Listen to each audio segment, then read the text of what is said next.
Nurses fly to height next ഒരു വീഡിയോയിലേക്ക് സ്വാഗതം. എല്ലാവരും പ്രിപ്പറേഷന്റെ തിരക്കിലാണെന്ന് വിശ്വസിക്കുന്നു. DHS സ്റ്റാഫ് നഴ്സ് വരുന്നുണ്ട്, അതുപോലെ തന്നെ നമ്മുടെ നഴ്സിംഗ് ട്യൂട്ടർ വരുന്നുണ്ട്. ഈ വർഷം ഏകദേശം എൻഡ് ആകുമ്പോഴത്തേക്ക് ഇതിന്റെ നോട്ടിഫിക്കേഷൻ വന്നിട്ട് അടുത്ത വർഷം പരീക്ഷ ഉണ്ടാവും എന്നാണ് പ്രതീക്ഷിക്കുന്നത്.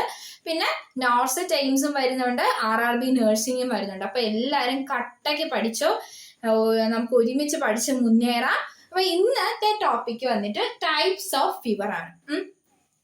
ടൈപ്സ് ഓഫ് ഫീവറിൽ നിന്നാണ് ഒരുപാട് ക്വസ്റ്റ്യൻസ് ചോദിച്ചിട്ടുള്ളത്.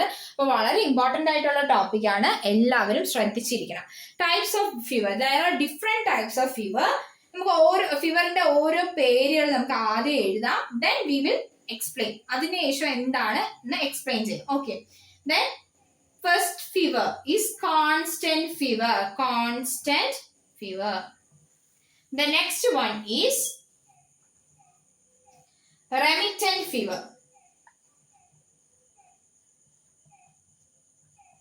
Then intermittent fever.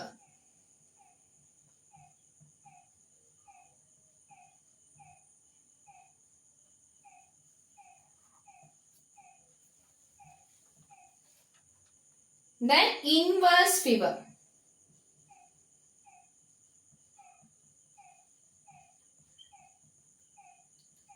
Hectic or swinging fever. Hectic or swinging fever.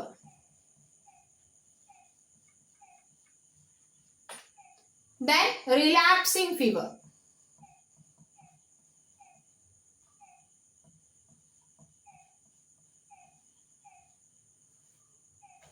Then irregular fever.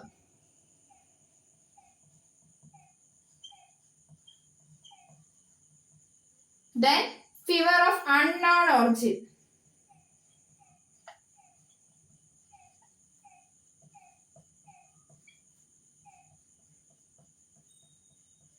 Fever of unknown origin. So these are the different types of fever. So first fever നമുക്ക് നോക്കാം, that is constant fever. പേര് പോലെ തന്നെ എന്തായിരിക്കും? ആളുടെ പേര് പോലെ തന്നെ it will be constant. എപ്പോഴും ഒരേ ടെമ്പറേച്ചർ ആയിരിക്കും അല്ലെ? എപ്പോഴും ഒരേ ടെമ്പറേച്ചർ ആയിരിക്കും കോൺസ്റ്റന്റ് ഫീവറിനുള്ളത്. ഈ കോൺസ്റ്റന്റ് ഫീവറിനെ നമുക്ക് സസ്റ്റൈൻഡ് ഫീവർ എന്നും എന്താണ് കണ്ടിന്യൂസ് ഫീവർ എന്നൊക്കെ നമുക്ക് വിളിക്കാം. കോൺസ്റ്റന്റ് ഫീവറിനെയാണ് sustained fever or continuous fever എന്ന് വിളിക്കുന്നത്. Constant fever is also known as continuous or sustained fever. Then if fever എന്താണ് സ്ലൈറ്റ് ഡയൂർണൽ വേരിയേഷൻ ഉള്ളൂ, സ്ലൈറ്റ് വേരിയേഷൻസേ കാണത്തുള്ളൂ. അതായത് മോർണിംഗിലും ഈവനിലൊക്കെ ഏകദേശം ഒരു ലെസ് ദാൻ 2 ഡിഗ്രി സെൽഷ്യസ് മാത്രമേ വേരിയേഷൻ വരൂ. Less than 2 degree Celsius slight വേരിയേഷൻസേ വരുള്ളൂ. അതുകൊണ്ടാണ് ഇതിനെ കോൺസ്റ്റന്റ് ഫീവർ, എപ്പോഴും ഒരേ ഫീവർ മോഡ് ആയിരിക്കും അതിന് ഉണ്ടാവും. ഇതിന്റെ എക്സാമ്പിൾസ് ആണ് scarlet fever,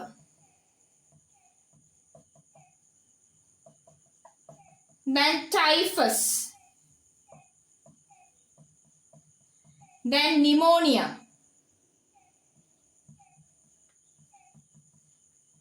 these are the examples of constant fever. അപ്പൊ കോൺസ്റ്റന്റ് എന്ന് പറയുമ്പോൾ എപ്പോഴും ഒരു കണ്ടിന്യൂസ് ആയിട്ട് എന്താണ് ഫീവർ കാണും. ഈ ഫീവർ എന്ന് പറഞ്ഞാൽ എന്താണ് സ്ലൈറ്റ് വേരിയേഷൻസ് ഒക്കെ കാണുള്ളൂ. ഏകദേശം ലെസ് ദാൻ 2 ഡിഗ്രി സെൽഷ്യസ് അല്ലെങ്കിൽ ഫാരൻഹൈറ്റിൽ പറയുവാണെങ്കിൽ 3.6 ഡിഗ്രി ഫാരൻഹൈറ്റ്, 3.6 ഡിഗ്രി ഫാരൻഹൈറ്റിന് താഴെ ആയിരിക്കും ഇതിന്റെ വേരിയേഷൻസ് വരുന്നത്. Next fever is remittent fever. Remittent fever എന്ന് പറയുമ്പോൾ നമ്മുടെ കണ്ടിന്യൂസ് ഫീവറിൽ എന്താണ് ലെസ് ദാൻ 2 ഡിഗ്രി സെൽഷ്യസ് മാത്രമേ വേരിയേഷൻ വരൂ. അതേസമയം റെമിറ്റന്റ് ഫീവറിൽ greater than 2 degree Celsius variation വരും.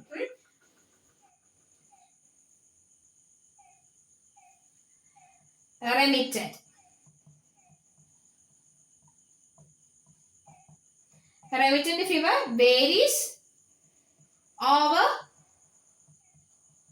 24 hours. 24 മണിക്കൂർ എന്ത് ചെയ്യും? വേരി ചെയ്തുകൊണ്ടേയിരിക്കും. 24 hours വേരി ചെയ്യും. എത്രയാണ് greater 2 degree Celsius. Greater than 2 degree Celsius ആണ് ഇതിന്റെ variation. Greater than 2 degree Celsius difference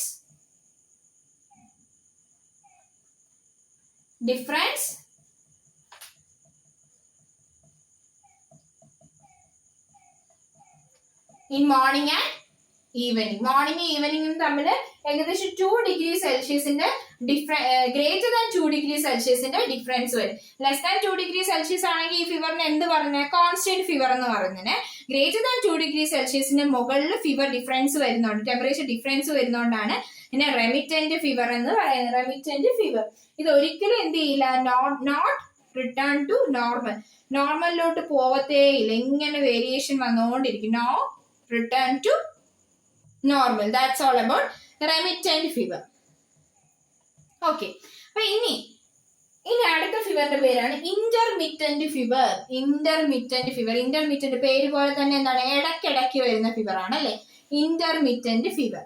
regular ഇന്റർവെൽസിലെ നോർമൽ ടെമ്പറേച്ചർ അല്ലെങ്കിൽ സബ് നോർമൽ ടെമ്പറേച്ചറിലോട്ട് പോവുകയും പിന്നെ ഒരു സ്പൈക്ക് വരികയും ചെയ്യും. അതാണ് ഇന്റർമിറ്റന്റ് ഫീവർ.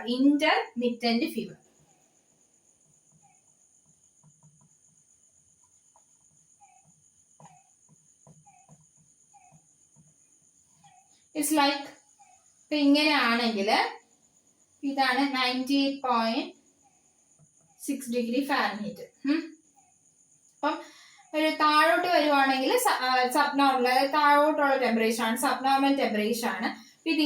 ഇങ്ങനെ നോർമലിന്ന് ഇങ്ങനെ കൂടും, എന്നിട്ട് ഒരു നോർമൽ, പിന്നെ ഒരു സബ് നോർമലിലോട്ട് പോവും, പിന്നെ വീണ്ടും കൂടും, പിന്നെ നോർമലിലെത്തി വീണ്ടും സബ് നോർമലിലോട്ട് പോകും. ഇങ്ങനെ റെഗുലർ ഇന്റർവെൽസിൽ ഇങ്ങനെ പൊക്കോണ്ടേയിരിക്കും. That is called intermittent fever.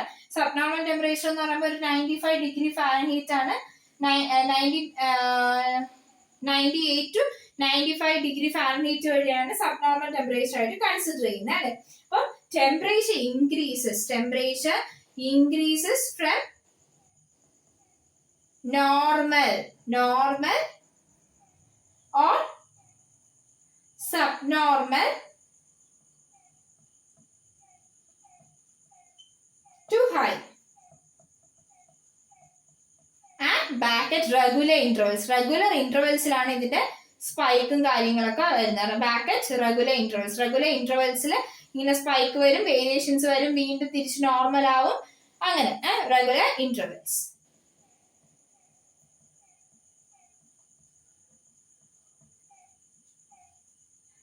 പിന്നെ സിംറ്റംസ് എങ്ങനെയാണ്? സിംറ്റംസ് ഓരോ എക്സാസെർബേഷനും ഇടയിലും സിംറ്റംസ് എന്താണ്, കംപ്ലീറ്റ്ലി ഡിസപ്പിയർ ആവും. Symptoms disappear completely between exacerbations. ഈ സ്പൈക്ക് വരുന്നതിന്റെ ഇടയിലുള്ള ആ സമയത്തെല്ലാം കംപ്ലീറ്റ്ലി ഡിസപ്പിയർ ആവും ബിറ്റ്വീൻ. പിന്നെ ഒരു പ്രത്യേകതയും കൂടെ ഉണ്ട്, ഇതിന്റെ സ്പൈക്ക് എപ്പോഴും വരുന്നത് എപ്പോഴാണ്, high in evening and low in morning. Higher temperature in evening and lower temperature in morning.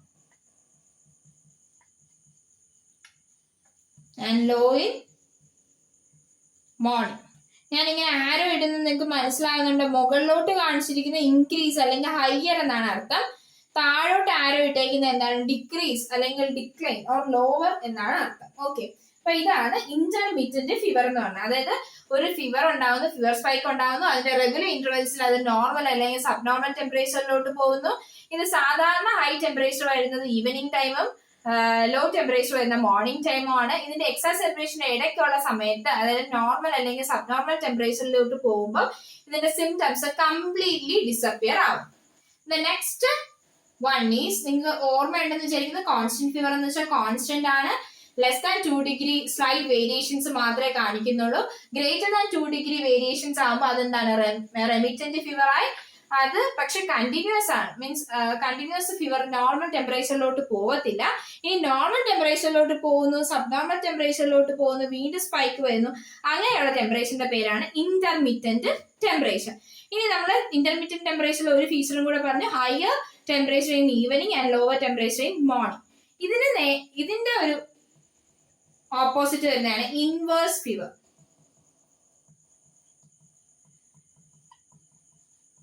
Intermediate ടെമ്പറേച്ചറിന്റെ ഒരു എക്സാമ്പിൾ ആണ് മലേറിയ കേട്ടോ. മലേറിയയിൽ higher temperature in evening and lower temperature in morning ആണ്. പിന്നെ സെപ്റ്റിസീമിയ, പൈമിയ, കാലാസർ ഇങ്ങനെയൊക്കെ ഉള്ളത് ഇന്റർമീഡിയറ്റ് ഫീവറിൽ വരുന്ന ഇന്റർമീഡിയറ്റ് ഫീവർ കാറ്റഗറിയാണ്. ഇനി ഇൻവേഴ്സ് ടെമ്പറേച്ചർ എന്ന് വെച്ചാൽ temperature high in morning. Temperature മോർണിംഗിൽ ഭയങ്കര കൂടുതലായിരിക്കും.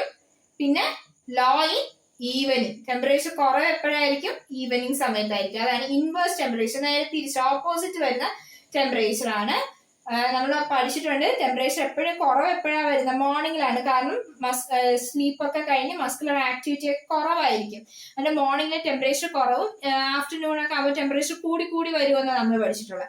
എന്നാൽ ഇൻവേഴ്സ് ഫീവറിൽ നേരെ തിരിച്ചാണ്. Temperature low in morning and temperature decreases in evening. That is inverse fever. The next one is hectic or swinging fever. Hectic അല്ലെങ്കിൽ swinging fever. Swinging എന്ന് പറയുമ്പോൾ തന്നെ അറിയാം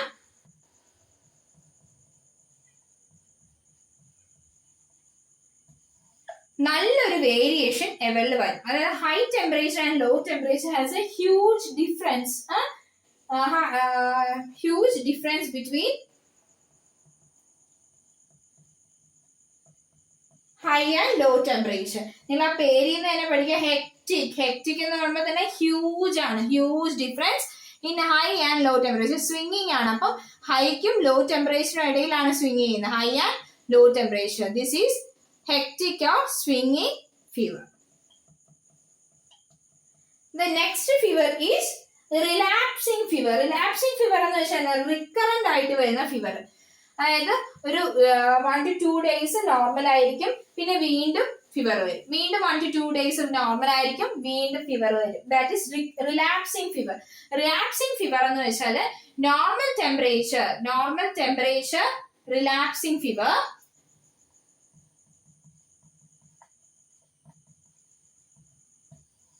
That is normal temperature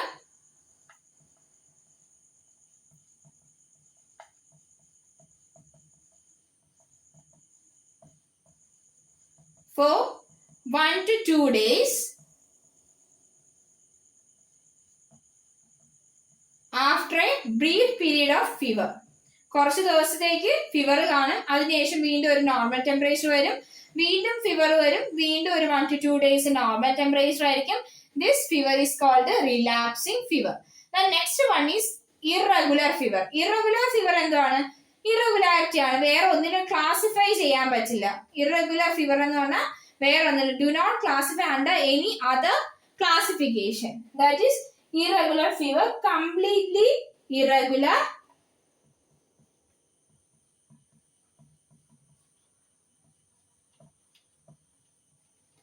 Not to classify. That is irregular fever. Completely irregular. Not to classify. The next last one is fever of unknown origin. Fever of unknown origin. Adana types of fever la last one. That is fever of unknown origin. Fever of unknown origin എന്ന് പറയുമ്പോൾ പേരിൽ നിന്ന് തന്നെ ഉണ്ട്.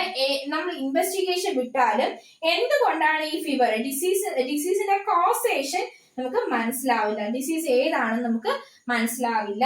That is fever of unknown origin എന്ന് പറയുമ്പോൾ FUO എന്നാണ് നമ്മൾ വിളിക്കുക. Fever of unknown origin.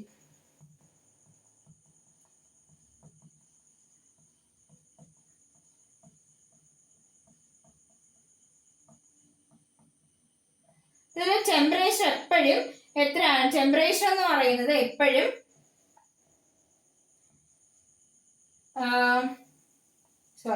Temperature എപ്പോഴും ഗ്രേറ്റർ ദാൻ 38.3 ഡിഗ്രി സെൽഷ്യസ് ആയിരിക്കും. പക്ഷെ നമുക്ക് എന്ത് ചെയ്യാൻ പറ്റില്ല? Disease not established. ഏത് ഡിസീസ് ആണെന്ന് കണ്ടെത്താൻ പറ്റില്ല. Disease not established. It is fever of unknown origin. Disease not established.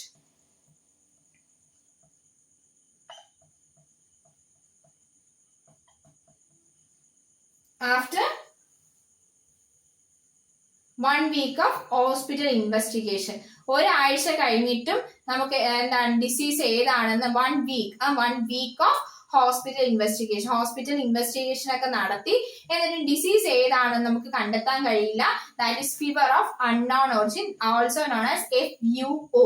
Okay, ഇത്രയാണ് ടൈപ്സ് ഓഫ് ഫീവർ. ഇനി ഒരു ഇമ്പോർട്ടന്റ് വൺ ഉണ്ട്, അതാണ് റിഗർ. റിഗർ എന്ന് പറയുന്ന കണ്ടീഷൻ സാധാരണ കാണുന്നത് മലേറിയ ഫീവറിലാണ്.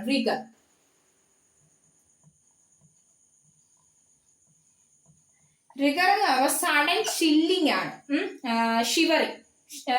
ഷിവറിംഗ് പ്ലസ് ചിൽസ്, ഇതാണ് റിഗർ. ഈ റിഗറിനെ പറ്റി നമ്മൾ അടുത്ത ക്ലാസ്സിൽ ഡിസ്കസ് ചെയ്യും. അപ്പൊ ടൈപ്സ് ഓഫ് ഫീവർ നിങ്ങൾക്ക് ഓർമ്മയുണ്ടായിരിക്കും, പേരിൽ നിന്ന് തന്നെ പഠിക്കുക. That is constant fever, continuous ആയിട്ട് നിൽക്കുന്ന ഫീവർ, സ്ലൈറ്റ് വേരിയേഷൻസ് ഒക്കെ വരുള്ളൂ. That is less than 2 degree Celsius. Greater than 2 degree Celsius വരുവാണെങ്കിൽ അതിനെ റെമിറ്റന്റ് ഫീവർ എന്ന് പറയും. ഇനി ഇടയ്ക്കിടയ്ക്ക് പനി വന്നു പോകുന്നു, നോർമൽ ടെമ്പറേച്ചറിലോട്ട് വരുന്നു, സബ് നോർമലിലോട്ട് പോകുന്നെങ്കിൽ intermittent fever. Then inverse fever എന്ന് പറയുമ്പോൾ എന്താണ്, മോർണിംഗിൽ ടെമ്പറേച്ചർ കൂടുന്നു, ഈവനിങ്ങിൽ ടെമ്പറേച്ചർ കുറയുന്നു. അതിന് എക്സാമ്പിൾ ആണ് മലേറിയ. മലേറിയ എന്ന് പറഞ്ഞാൽ ഇന്റർമീഡിയന്റ് ഫീവറിന്റെ എക്സാമ്പിൾ ആണ്. ഇൻവേഴ്സ് ഫീവർ എന്ന് പറയുമ്പോൾ മോർണിംഗിൽ ടെമ്പറേച്ചർ കൂടുന്നു, നൈറ്റ് ടെമ്പറേച്ചർ കുറയുന്നു. Then hectic or swinging fever, അതായത് ഹൈ ആൻഡ് ലോ ടെമ്പറേച്ചർ തമ്മിൽ നല്ല വേരിയേഷൻ ഉണ്ടെങ്കിൽ ഹെക്റ്റിക് അല്ലെങ്കിൽ സ്വിംഗിങ് ഫീവർ എന്ന് പറയും. പിന്നെ റിലാക്സിങ് ഫീവർ എന്ന് പറഞ്ഞാൽ ഒരു ബ്രീഫ് പീരീഡ് ഓഫ് ഫീവറിന് ശേഷം 1 to 2 days എന്ത് ചെയ്യില്ല, ടെമ്പറേച്ചർ സ്പൈക്സ് ഒന്നും കാണില്ല, നോർമൽ ആയിരിക്കും temperature. Then irregular fever and fever of unknown origin. I think നിങ്ങൾക്ക് മനസ്സിലായെന്ന് വിശ്വസിക്കുന്നു. വളരെ എളുപ്പമുള്ള ഒരു പേര് വെച്ച് തന്നെ നമുക്ക് പഠിക്കാൻ പറ്റുന്ന ഒന്നാണ് ടൈപ്സ് ഓഫ് ഫീവർ. പക്ഷെ ഒരുപാട് ക്വസ്റ്റ്യൻസ് ഇതിൽ നിന്ന് വന്നിട്ടുണ്ട്. അപ്പം നല്ലൊരു ഇമ്പോർട്ടൻറ്റ് ടോപ്പിക്കും കൂടെയാണ്. So all the best and എല്ലാവരും പഠിക്കുക. ഈ വീഡിയോ ഇഷ്ടപ്പെട്ടെങ്കിൽ like, share, subscribe and comment.